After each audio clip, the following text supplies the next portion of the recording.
ভুল বোঝাবুঝির কারণে অনেক মা বোনদের সংসার নষ্ট হয়ে যায়, অনেক ভাইদের সংসার নষ্ট হয়ে যায়। স্ত্রীকে ভুল বুঝতেছেন, স্বামীকে ভুল বুঝতেছেন। এইজন্য দেখা গেছে আপনাদের সংসারের মধ্যে ফাটল ধরে, ঝগড়া ফাসাদ শুরু হয়ে যায়, মহাব্বত কমে যায়। এক পর্যায়ে দেখা গেছে আপনাদের তালাক পর্যন্ত হয়ে যায়।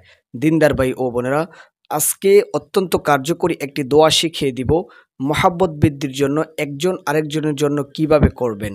তার আগে আপনাদেরকে একটি কথা বলতে চাই, অনবরত এইভাবে সংসার বিচ্ছেদ হয়ে যাচ্ছে, তালাক হয়ে যাচ্ছে। অথচ রসুল করিম সাল্লাল্লাহু আলাইহি ওয়াসাল্লাম বলেছেন, সবচাইতে নিকৃষ্টতম কাজ হলো তালাক দেওয়া। নিকৃষ্টতম কাজ হলো তালাক দেওয়া।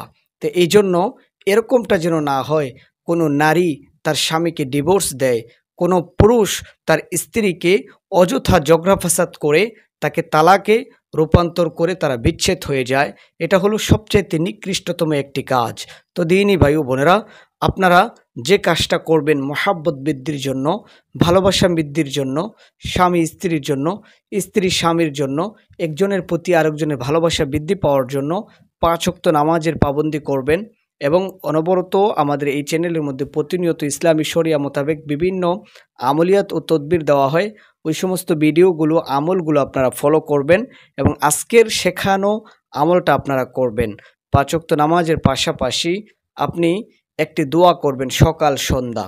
সকালে পড়বেন এবং রাত্রে অর্থাৎ ঘুমানোর আগে আপনি করতে পারেন অথবা মাগরিবের পরেও করতে পারেন।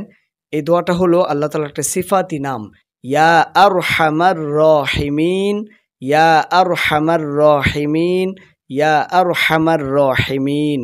মাত্র 3 বার পড়ে 2খানা হাত তুলে করতে পারেন অথবা হাত না তুলে মনে মনে করতে পারেন, আল্লাহ আমার স্বামীকে আমার প্রতি আকৃষ্ট করে দাও, আমার স্ত্রীকে আমার ভালোবাসায় মুগ্ধ করে দাও, সে অবৈধ সম্পর্কে লিপ্ত, আমাকে কেয়ার করে না।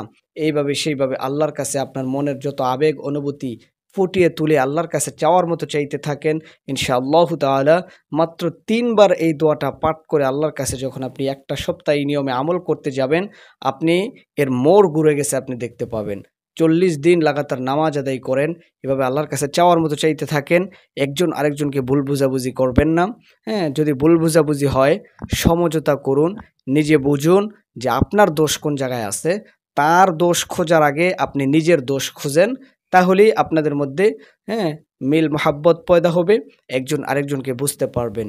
আল্লাহ আমাদেরকে সহি বুঝ দান করেন, দুনিয়ার জিন্দগি পরিচালনা করার তৌফিক দান করেন। আমিন।